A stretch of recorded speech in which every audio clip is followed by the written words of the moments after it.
Hello and welcome back to Honors Precalculus via video tutorials from Mr. Billingham's class. Now we're looking at the second part of section 10.4, which was random variables and probability models, and today we're going to look at binomial probability models. So here's the example. Let's suppose we roll a die 4 times, and we let the number of 3s we get be our random variable. There are 5 possibilities for the random variable, the number of 3s we get.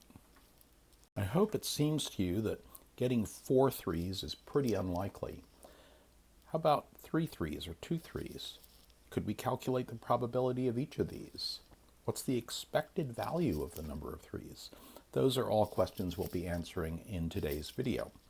So here's the problem. Well, A is pretty simple to do because each 3 has a likelihood of 1 in 6th, and that would be, all 3s would be 1/6 to the 4th power, which is 1 over 1296. Pretty unlikely. B, no 3s, is again, all the outcomes are the same. Non-3, non-3, non-3, non-3. So that is 5/6 to the 4th power, which is 625 out of 1296.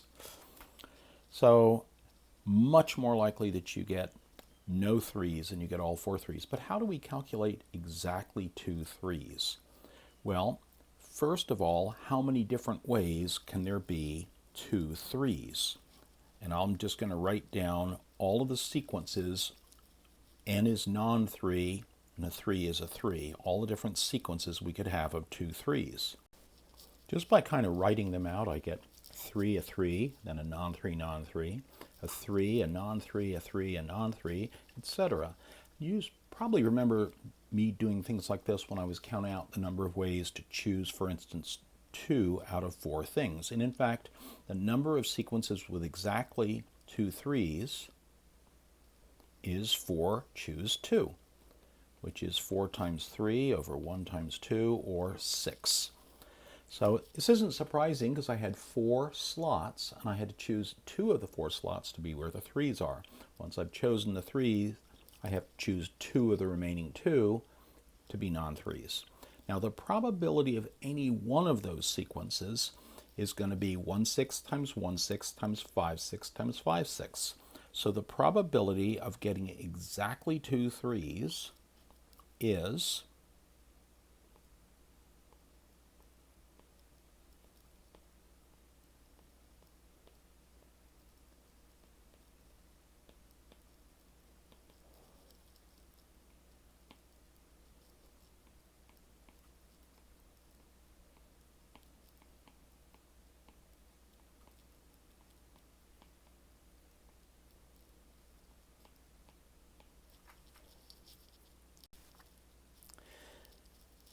As an interesting little experiment, I thought I would show you how to calculate the probability of each of 0 3s, 1 3, 2 3, 3 3s, and 4 3s on the next page.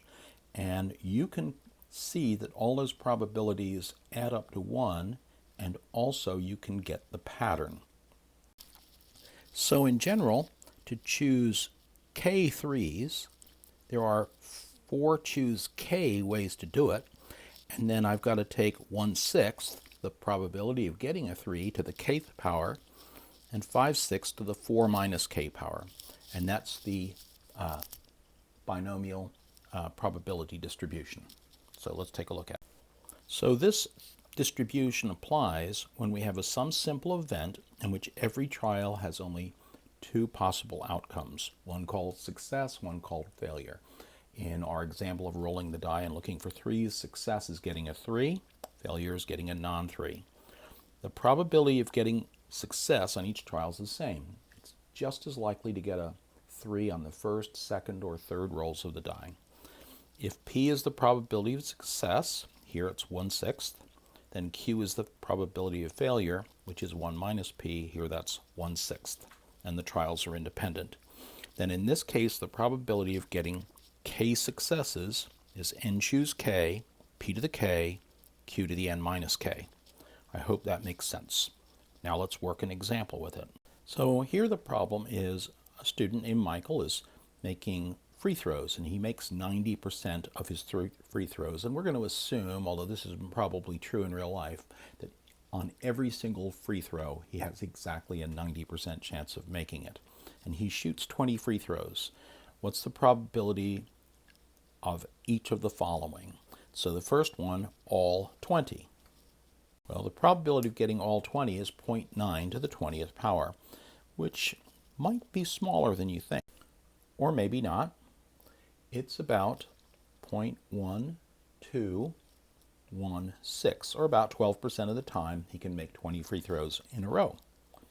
How about B? Using the formula for binomial probability distribution from the previous slide, we would see the probability of getting exactly 18 would be as follows.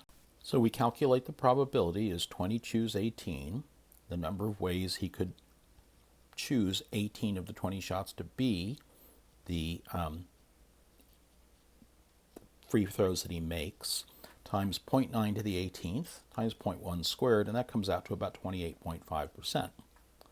Now, to do C at least 18, there are a couple different ways to do that, but the easiest way is to do exactly 18 plus exactly 19 plus exactly 20, and we've already calculated those two, so I'm just going to add in exactly 19.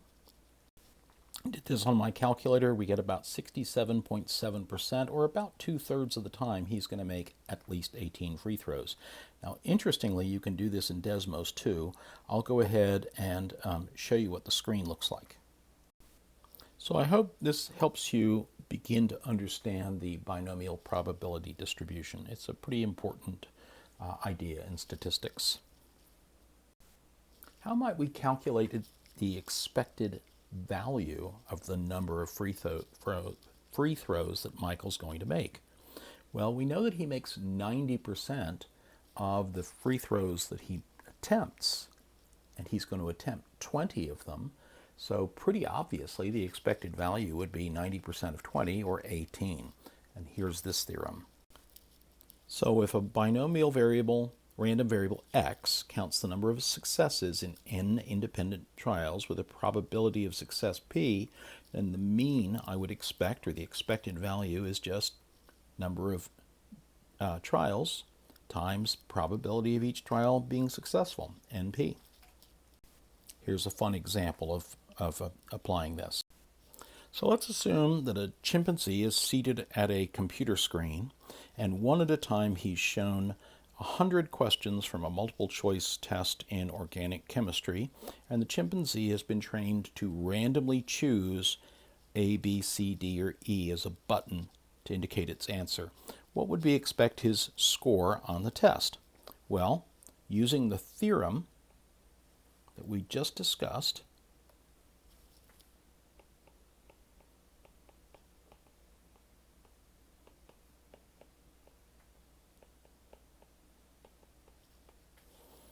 because the chance of getting any question right, if there are 5 answers and only one of them is correct, is 20%. So 20% of 100, we'd expect him to get a 20. As an interesting side note, philosophically, the idea has been posed before that you have, for some reason, it's always 100 chimpanzees chained to typewriters in the basement of the British Museum, and they're all randomly typing away at the keys.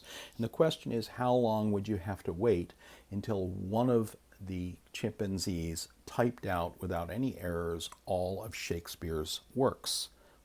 Now, it should be pretty obvious. It'd be a very long time. For me, it's fascinating because it's a little bit like the idea of spontaneous generation of life.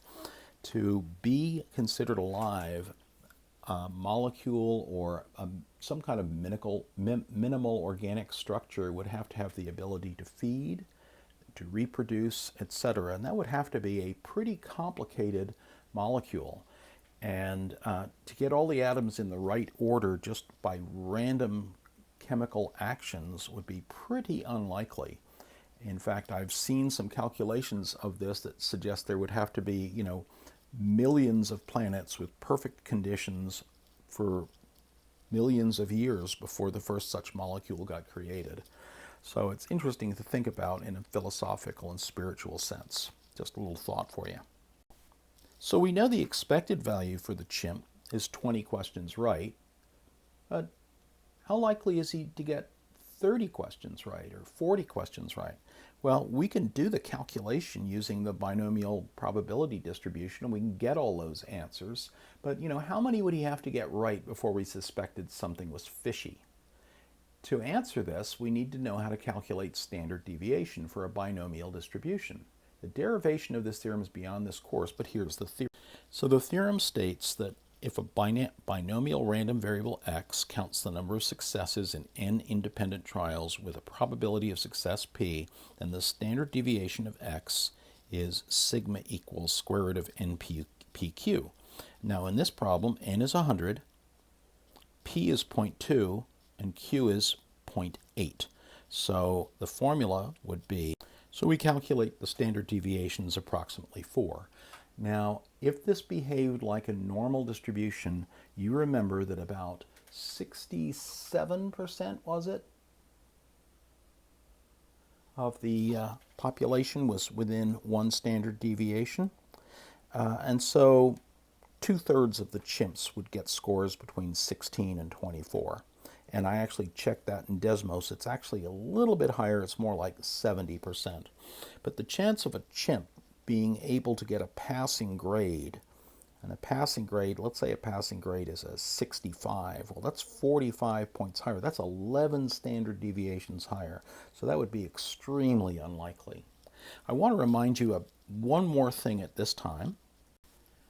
You know that on the old SAT and PSAT, the formula for calculating your raw score was the number right minus 1/4 of the number wrong.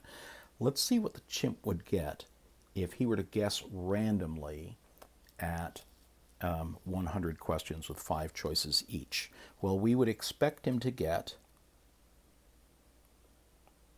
20 right, which would get him plus 20 points. And therefore, he would get 80 wrong. And remember, we said the formula was the number right minus 1/4 the number wrong. So that's 20 minus 1/4 of 80, or 0. So that formula is designed to correct for random guessing. And the expected value, if we correct for random guessing, is 0 points. Anyway, that's the end of this session. We're almost done with 10.4. I'll put out another last section in just a minute.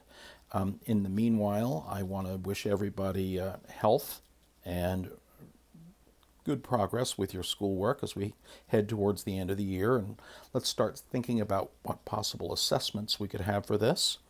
Anyway, best wishes. Wish I could be with you. Stay healthy.